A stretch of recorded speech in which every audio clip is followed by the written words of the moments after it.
নমস্কার বন্ধুরা, আমি সুজাতা।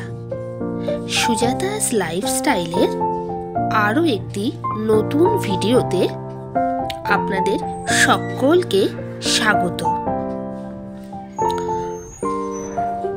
আজকে আমি যে রেসিপিটি শেয়ার করছি সেটা হলো চিংড়ি দিয়ে আলু দিয়ে পোস্ত, যেটা গরম ভাতের সাথে খেতে দারুণ লাগবে।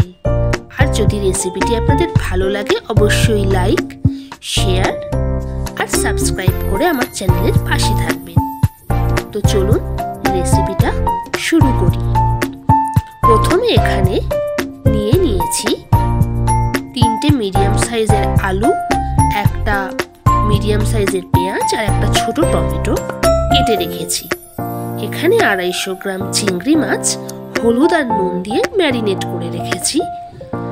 আর এখানে 50 গ্রামের মতন পোস্ত বাটা নিয়ে একটু জল দিয়ে ভিজিয়ে রেখেছি। এই হচ্ছে এই রেসিপিটা তৈরির সমস্ত উপকরণ। এরপর কড়াইতে 3 চামচ মতন তেল নিয়েছি, একটু হালকা গরম হতে দিয়েছি। এরপরে চিংড়ি মাছগুলোকে এর মধ্যে দিয়ে দিলাম লাল করে ভেজে নেওয়ার জন্য।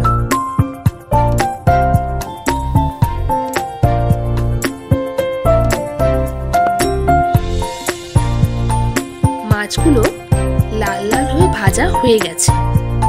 এরপরে থালাতে তুলে নিলাম।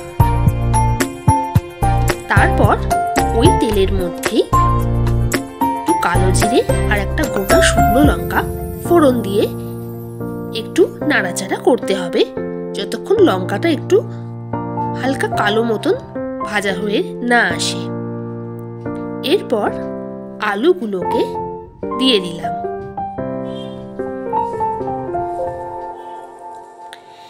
এরপর আলুর মধ্যে অল্প পরিমাণে হলুদ গুঁড়ো দিলাম, দিয়ে একটু সামান্য নাড়াচাড়া করতে হবে। তারপর স্বাদ মতন লবণ দিলাম, দিয়ে আবার ওই 2-3 মিনিট নাড়াচাড়া করতে হবে যতক্ষণ না পর্যন্ত আলুগুলো একটু ভাজা হয়ে আসছে। এখানে আলুগুলো ভাজা হয়ে এসছে।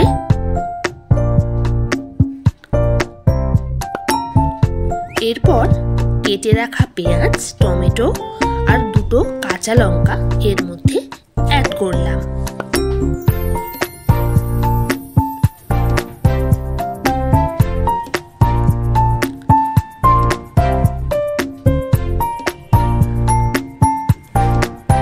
এরপর আবার ওই 2 মিনিট মতন একটু নাড়াচাড়া করতে হবে যাতে টমেটোটা গলে আসে আর পেঁয়াজগুলো আলুর সাথে বেশ ভাজা ভাজা হয়ে আসে।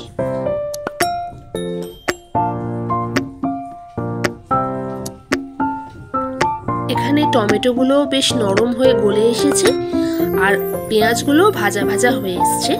এরপর এটাকে ঢাকা দিয়ে দিলাম যাতে আলু আর পেঁয়াজগুলো একটু গলে আসে।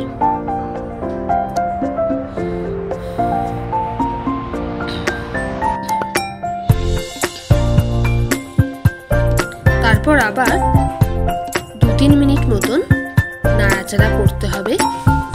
আলু আর টমেটো আর পেঁয়াজগুলো বেশ নরম হয়ে এসছে। এরপরে ভেজে রাখা চিংড়ি মাছগুলো এর মধ্যে দিয়ে দিলাম, দিয়ে আবার ওই 2 মিনিট মতন নাড়তে হবে আঁচটা মিডিয়ামে রেখে।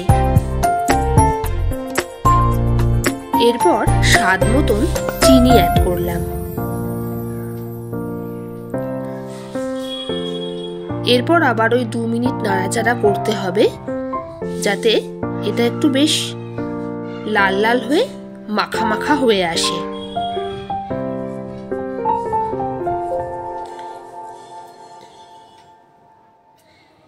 এরপরে এর মধ্যে বেটে রাখা পোস্তটা দিয়ে দিলাম।